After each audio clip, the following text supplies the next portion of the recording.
ಸ್ನೇಹಿತರೆ, ನಮ್ಮಲ್ಲಿ ಅನೇಕ ಜನರಿಗೆ ಬಿಸ್ನೆಸ್ ಮಾಡಬೇಕು ಅನ್ನುವಂತಹ ಆಸೆ ಇರುತ್ತೆ. ಆದರೆ ಒಂದು ಸೆಕ್ಯೂರ್ಡ್ ಬಿಸ್ನೆಸ್ ಲೋನ್ ಅನ್ನ ಹೇಗೆ ತಗೊಳ್ಳೋದು, ಎಲ್ಲಿ ಅಪ್ಲೈ ಮಾಡಬೇಕು, ಯಾವ ರೀತಿಯಾದಂತಹ ರೂಲ್ಸ್ ಅಂಡ್ ರೆಗ್ಯುಲೇಷನ್ಸ್ ಇರುತ್ತೆ, ಯಾವ ಬ್ಯಾಂಕ್ ನಮಗೆ ಸೇಫ್ ಅಂತ ತುಂಬಾನೇ ಯೋಚನೆ ಮಾಡ್ತಿರ್ತೀರಾ. ಸೊ ಅಂತವರಿಗಾಗಿಯೇ ನಾನಿವತ್ತು ಒಂದು ಬ್ಯಾಂಕ್ನ ಸ್ಕೀಮ್ ಬಗ್ಗೆ ತಿಳಿಸ್ಕೊಡ್ತಾ ಇದ್ದೀನಿ. ಸ್ಪೆಷಲ್ ಆಗಿ ನಮ್ಮ ಹೆಣ್ಣು ಮಕ್ಕಳಿಗೆ ಅಂತಾನೆ ನಮ್ಮ ಸರ್ಕಾರದವರು ಈ ಬ್ಯಾಂಕ್ನ ಅಡಿಯಲ್ಲಿ ಒಂದು ಸ್ಕೀಮ್ನ ಕೆಳಗಡೆ ಲೋನ್ ಅನ್ನ ನೀಡ್ತಿದ್ದಾರೆ. ಯಾವುದೇ ಸ್ಕೀಮ್, ನಾವು ಕೂಡ ನಮ್ಮ ಬಿಸ್ನೆಸ್ಗೆ ಈ ಲೋನ್ ಅನ್ನ ಪಡ್ಕೊಳ್ಬೇಕು ಅಂತಿದ್ರೆ ಈ ವಿಡಿಯೋನ ಕಂಪ್ಲೀಟ್ ಆಗಿ ವಾಚ್ ಮಾಡಿ. ಅದೇ SBI ನ ಸ್ತ್ರೀ ಶಕ್ತಿ ಸ್ಕೀಮ್. ಬನ್ನಿ, ಯಾವ ರೀತಿಯಾದಂತಹ ರೂಲ್ಸ್ ಅಂಡ್ ರೆಗ್ಯುಲೇಷನ್ಸ್ ಇರುತ್ತೆ, ಎಲಿಜಿಬಿಲಿಟಿ ಕ್ರೈಟೀರಿಯಾ ಏನು, ಎಷ್ಟು ಮೊತ್ತದ ಲೋನ್ ಅನ್ನ ಪಡ್ಕೊಳ್ಬೇಕು ಅಂತ ನೋಡ್ತಾ ಹೋಗೋಣ.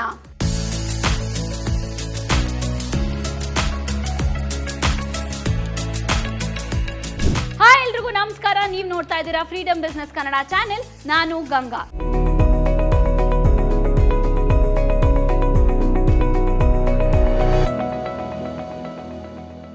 SBI ನ ಸ್ತ್ರೀ ಶಕ್ತಿ ಸ್ಕೀಮ್ನ ಕೆಳಗಡೆ ನೀವು ಅರ್ಜಿಯನ್ನ ಸಲ್ಲಿಸಿ ಲೋನ್ ಅನ್ನ ಪಡ್ಕೊಳ್ಬೇಕು ಅಂತ ಹೇಳಿದ್ರೆ ಮುಖ್ಯವಾಗಿ ಈ ವಿಚಾರಗಳನ್ನ ತಿಳಿದುಕೊಳ್ಬೇಕಾಗಿರುತ್ತೆ.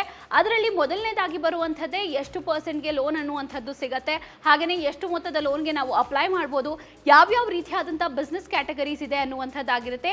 ಈ ಸ್ಕೀಮ್ನಲ್ಲಿ ನೀವು ಬಿಸ್ನೆಸ್ಗೆ ಲೋನ್ ಅನ್ನ ಪಡ್ಕೊಳ್ತೀರಾ ಅಂತ ಹೇಳಿದ್ರೆ ಮುಖ್ಯವಾಗಿ ಬರುವಂತಹ ಪಾಯಿಂಟ್ಸ್ ನೋಡ್ತಾ ಹೋಗೋಣ. ಮೊದಲನೇದಾಗಿ ಬರುವಂಥದ್ದೇ ನೀವು ಈ ಸ್ಕೀಮ್ನ ಅಡಿಯಲ್ಲಿ ಯಾವ ರೀತಿಯಾದಂಥ ಲಿಮಿಟೇಷನ್ಸ್ ಇದೆ ಅನ್ನುವಂಥದ್ದನ್ನ ತಿಳ್ಕೊಳ್ಬೇಕಾಗಿರುತ್ತೆ.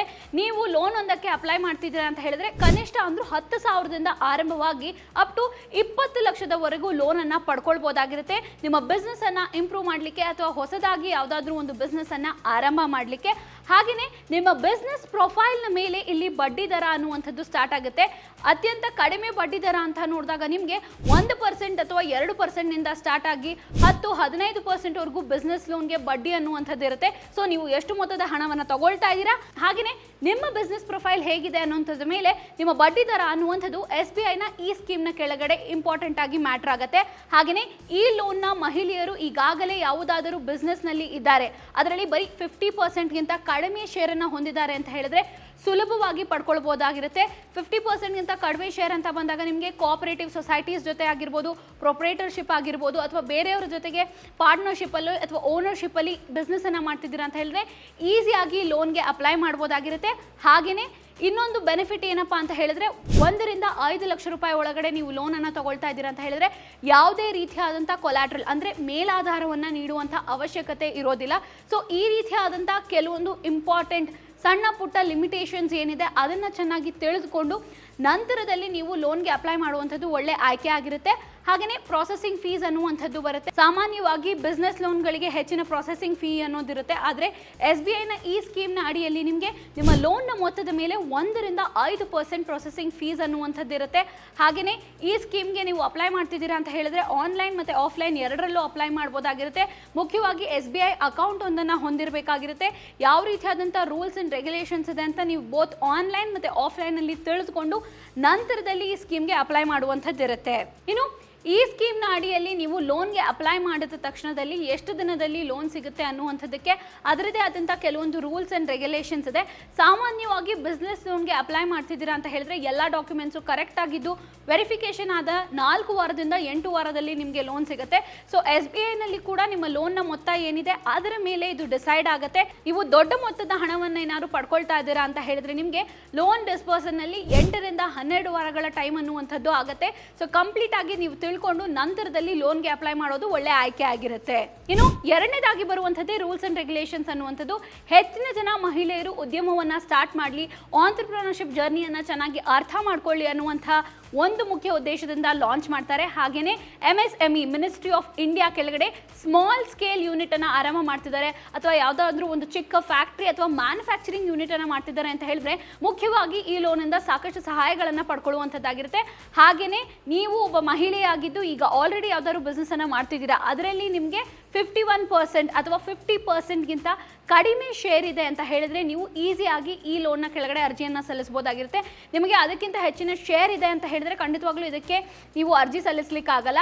ಹಾಗೇನೆ ನಿಮ್ಮ ಜೊತೆಗೆ ಇರುವಂತಹ share holders, directors, private limited company ಆಗಿರ್ಬೋದು ಅಥವಾ ಮೆಂಬರ್ಸ್, ಕೋಆಪರೇಟಿವ್ ಸೊಸೈಟಿಯಲ್ಲಿ ಯಾರು ನಿಮ್ಮ ಜೊತೆಗೆ ವರ್ಕ್ ಮಾಡ್ತಿದ್ದಾರೆ ಅಂತ ಹೇಳಿದ್ರೆ ಅವರು ಕೂಡ ಈ ಲೋನ್ಗೆ ಅರ್ಜಿಯನ್ನು ಸಲ್ಲಿಸಬಹುದಾಗಿರುತ್ತೆ. ಅಥವಾ ನೀವು ಒಬ್ಬ ಡಾಕ್ಟರ್, CA, ಫ್ಯಾಷನ್ ಡಿಸೈನರ್ ಇದೇ ರೀತಿಯಾದಂಥ ಬೇರೆ ಯಾವ್ದಾದ್ರು ಬಿಸ್ನೆಸ್ ಅನ್ನ ಮಾಡ್ತಿದ್ದೀರಾ, ಇದರ ಜೊತೆಗೇನೆ ನೀವು ಇನ್ನೊಂದು ಬಿಸ್ನೆಸ್ ಅನ್ನ ಸ್ಟಾರ್ಟ್ ಮಾಡ್ತೀರಾ ಅಂತ ಹೇಳಿದ್ರೆ ಕೂಡ ಈ ಸ್ಕೀಮ್ನ ಕೆಳಗಡೆ ಅರ್ಜಿಯನ್ನು ಸಲ್ಲಿಸಿ ಲೋನನ್ನು ಪಡ್ಕೊಳ್ಳುವಂಥದ್ದಾಗಿರುತ್ತೆ. ಇನ್ನು ಮೂರನೇದಾಗಿ ಬರುವಂಥದ್ದೇ ಎಲಿಜಿಬಿಲಿಟಿ ಕ್ರೈಟೀರಿಯಾ ಅನ್ನುವಂಥದ್ದು. ಎಲಿಜಿಬಿಲಿಟಿ ಕ್ರೈಟೀರಿಯಾ ಅಂತ ನೋಡಿದಾಗ ನಿಮಗೆ ಮುಖ್ಯವಾಗಿ 18 ವರ್ಷಕ್ಕಿಂತ ಮೇಲ್ಪಟ್ಟವರಾಗಿರಬೇಕಾಗಿರುತ್ತೆ. ಹಾಗೆಯೇ 60 ವರ್ಷಕ್ಕಿಂತ ಕಡಿಮೆ ಏಜ್ನವರಾಗಿರಬೇಕಾಗಿರುತ್ತೆ. ಹಾಗೆಯೇ EDPಯಲ್ಲಿ ಪಾರ್ಟಿಸಿಪೇಷನ್ ಅನ್ನುವಂಥದ್ದು ತುಂಬಾ ಇಂಪಾರ್ಟೆಂಟ್ ಆಗಿರುತ್ತೆ. ಯಾಕಂದರೆ ಸಾಕಷ್ಟು ಜನಕ್ಕೆ ಬಿಸ್ನೆಸ್ ಬಗ್ಗೆ ಐಡಿಯಾ ಇರೋದಿಲ್ಲ, ಬಟ್ ಬಿಸ್ನೆಸ್ ಮಾಡಬೇಕು ಅನ್ನುವಂಥ ಆಸೆ ಇರುತ್ತೆ. EDP ಅಂತ ಬಂದಾಗ ನಿಮಗೆ ಆಂಟ್ರಪ್ರನರ್ಶಿಪ್ ಡೆವಲಪ್ಮೆಂಟ್ ಪ್ರೋಗ್ರಾಮ್ ಅಂತ ನಮ್ಮ ಕೇಂದ್ರ ಮತ್ತು ರಾಜ್ಯ ಸರ್ಕಾರದಿಂದ ಅನೇಕ ಕಾರ್ಯಕ್ರಮಗಳನ್ನು ಮಾಡ್ತಿರ್ತಾರೆ.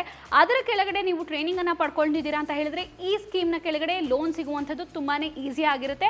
ಹಾಗೆಯೇ ಅಪ್ಲಿಕಬಿಲಿಟಿ ಅಂತ ಬಂದಾಗ ಈ ಲೋನ್ನ ನೀವು ಮುಖ್ಯವಾಗಿ ರಿಟೇಲ್ ಟ್ರೇಡ್ ಬಿಸ್ನೆಸ್ಸನ್ನು ಮಾಡ್ತಿದ್ದೀರಾ ಅಂತ ಹೇಳಿದ್ರೆ, ಮ್ಯಾನುಫ್ಯಾಕ್ಚರಿಂಗ್ ಯೂನಿಟನ್ನು ಮಾಡ್ತಿದ್ದೀರಾ ಅಂತ ಹೇಳಿದ್ರೆ, ಪ್ರಾವಿಷನ್ ಸ್ಟೋರ್ಸನ್ನು ಮಾಡ್ತೀರಾ ಅಂತ ಹೇಳಿದ್ರೆ, ಎನಿಥಿಂಗ್ ಕಮರ್ಷಿಯಲ್ ರಿಲೇಟೆಡ್ ಬಿಸ್ನೆಸ್ ಆಗಿರ್ಬೋದು ಅಥವಾ ಒಂದು ಟ್ರೆಡಿಷನಲ್ ಬಿಸ್ನೆಸ್ಸನ್ನು ಮಾಡ್ತಿದ್ದೀರಾ ಅಂತ ಹೇಳಿದ್ರೆ ಕೂಡ ಸಿಂಪಲ್ ಆಗಿ ಈ ಸ್ಕೀಮ್ನ ಕೆಳಗಡೆ ಲೋನನ್ನು ಪಡ್ಕೊಳ್ಬೋದಾಗಿರುತ್ತೆ.